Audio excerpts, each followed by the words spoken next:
रहे हैं आज हम इन वचनों की शान, किंतु लोग के व्यवहार में है रीत प्रधान।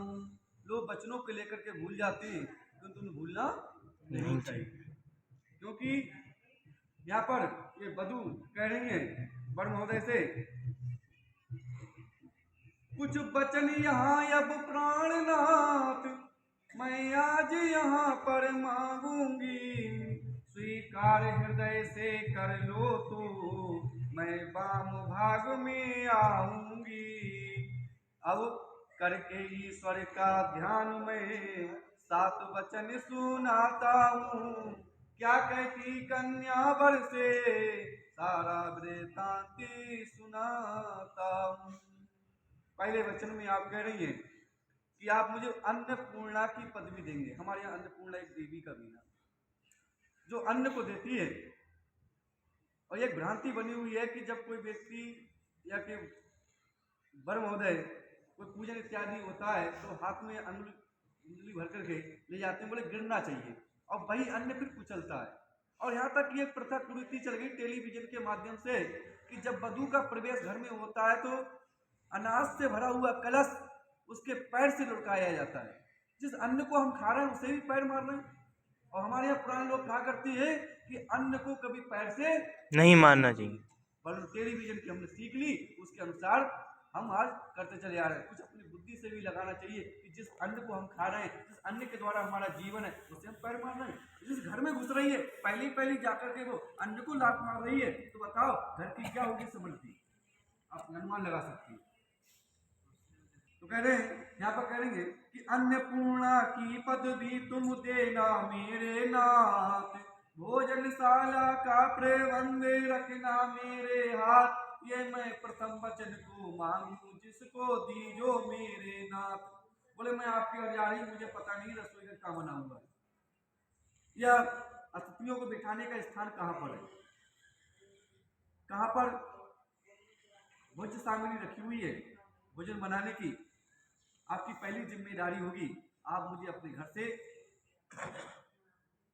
रूबरू कराएंगे, मतलब उसके बारे में बताएंगे कि कहाँ पर कौन सी चीज स्थान रखी हुई है।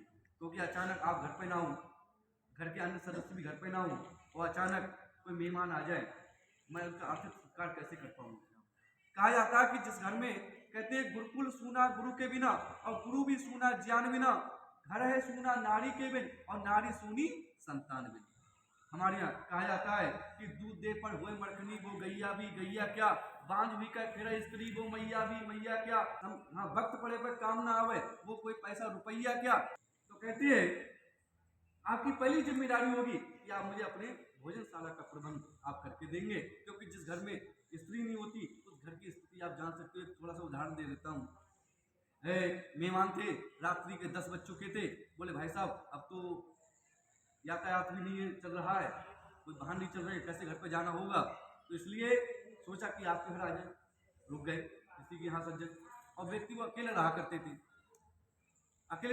थे, बोले भाई साहब भोजन, बोले हाँ भोजन कर लेंगे। बोले कितनी रोटियां खा लोगे, बोले 4 खा लेंगे। बोले 4, वो भी हमारे हाथ की, क्योंकि जो आदमी शादी में होती पता नहीं कितनी बड़ी बनावे। बोले 4 नहीं तो 3 तो खा ही लेंगे। बोले 3 हमारे हाथ की। उस व्यक्ति ने सोचा शायद और बड़ी बड़ी बनाओ। बोले 3 ना तो 2 तो खा ही लूंगा। बोले 2 और वो भी मेरे हाथ की। बोले भैया 1 तो खा ही लूंगा। बोले काया 1 रोटी के मारे हाथ ये लेकर आऊंगा, ऐसे सो जाओ, सुबह देख लेंगे। अगर उस घर में स्त्री होती तो कुछ न कुछ बना करके खिला देती और आतिथ्य का सत्कार हो जाता। दूसरा वचन कह रहे हैं कि सुख दुख में सहचरी बना कर लेना मेरी राय, और 11 हो जाते हैं तब जब एक मिल जाए। बोले हमारे जीवन में सुख भी आएगा और दुख भी आएगा, तो हमें कहते हैं कि धीरज धर्म मित्र और नारी आपत्काल परख्यो चारी, कि मतलब धीरज धर्म और मित्र की और नारी की फर्क विपत्ति काल में होती है। सुख में तो सभी साथ दे देते हैं, जो विपत्ति में साथ दे वही हमारा सच्चा मित्र कहलाता है। संकट में साथ मित्र का दे, है मित्र का सच्चा धर्म यही, न्योछावर राज मुकुट कर दे, है मित्र का सच्चा कर्म यही। भाई पत्नी क्या एक मित्र है हमारी, क्योंकि आपने अभी सप्तपदी में कहा मम सखा, कि हमारे सखा है, मित्र। तीसरा वचन कह रहे हैं बड़ा सुंदर कि मेरी देख रेख में रखना धन संपत्ति आगार, और सारे आए भी हो मेरी सम्मति के अनुसार। बोले हमें पता नहीं है शादी से पहले तुमने कितना कमाया, कितना खर्च किया, कितना बैंक बैलेंस बना के रखा।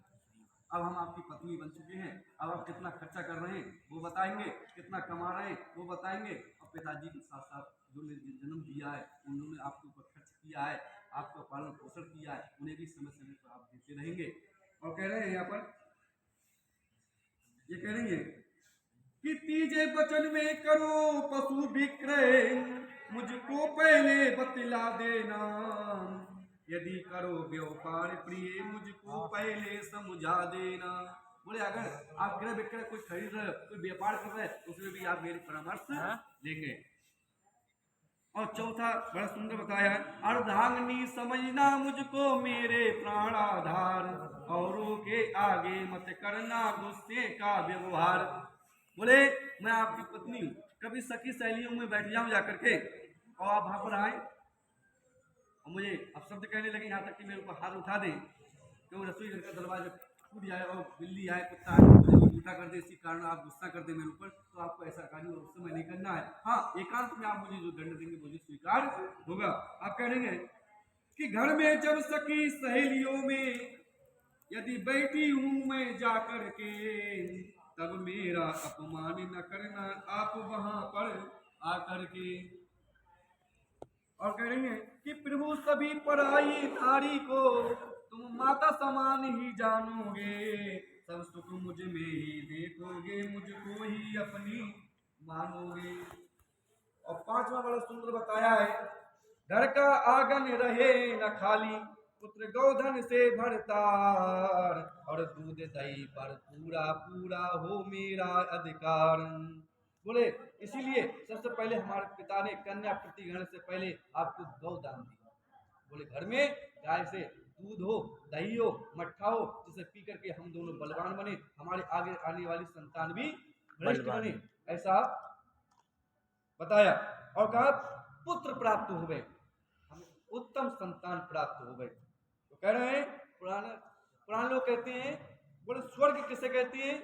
बोले घर में धन हो, निरोगे तन हो, अरे सुत हो आज्ञाकारी, और स्वर्ग वहीं पर दूध दही जहाँ हो पतिव्रता नारी। कहते हैं अन्न पुराना घी नया, घर कुलवंती नार, और पूत सपूत होत हैं स्वर्ग निशानी चार। बोले जिस घर में अन्न पुराने से पुराना खाया जाए, घी रोजाना नया निकले, और पतिव्रता नारी हो, और बच्चे सपूत निकल जाए, उसे स्वर्ग कहते हैं। वो नरक किसे कहते हैं? बोले रूखा भोजन कर्ज सिर, घर कलिहारी नार, और पूत कपूत होते हैं, और नरक निशानी चार। बोलिए नरक है। छठा वचन कह रही है कि ऋतु अनुकूल धर्म का करना, कभी नियम मत भंग, और तीर्थ हवन और दान कर्म में रखना मुझको संग। कि छठा वचन यदि यज्ञ करो तो नाथ मुझे बतला देना, ये नाथ यदि तुम दान करो तो हाथ मेरा लगवा देना। बोल कभी तीर्थ यात्रा पे जा रहे तो आप हमें साथ लेकर के चलो,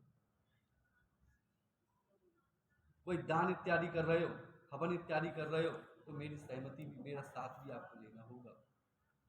और कह रहे हैं कि गर्मी में लाना ठंडे वस्त्र, ठंड में गर्म वस्त्र तुमको लाना है, और छठे वचन के माध्यम से तुमको मेरा समझाना है। सातवां बड़ा सुंदर कह रही है, लोक और पर लोक सुधरने का करना यो दो, इसी जीवन में भी जीवन धन हो मेरा सहयोग। जी ये कह रही है, दो सात वचन मुझे को स्वामी, तब पत्नी मुझे बनाओगे, स्वीकार करो इन्हें पंचों में, ये वादा आप निभाओगे। ये जितने आए दावत खाने ना आए, इस बात के गवाह हैं कि आज आपने इनका हाथ ग्रहण किया है और जीवन पर्यंत इनका हाथ थामे रहेंगे। क्या आपको इनके वचन स्वीकार है? जोर से बोलो, स्वीकार है? स्वीकार, एक बार और। हाँ,